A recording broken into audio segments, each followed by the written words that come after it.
Today we'll talk about how can you change name on your Sonic app. We'll go to figure out the solution or know how you can do that on your app.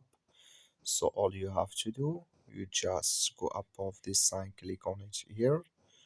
So then it's going to show for your list like this. Then all you have to do now, you just click here on account.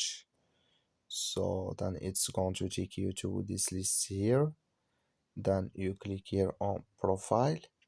So when you click here on profile, it's going to take you to this list, and here change your first name and here last name. When you just change it here, so like I'm going to add this for example, and you click here on save. So then it's going to save with you here, your it's going to change with your name here. That's all you have to do. Thank you for watching. Don't forget to support us by liking and subscribe.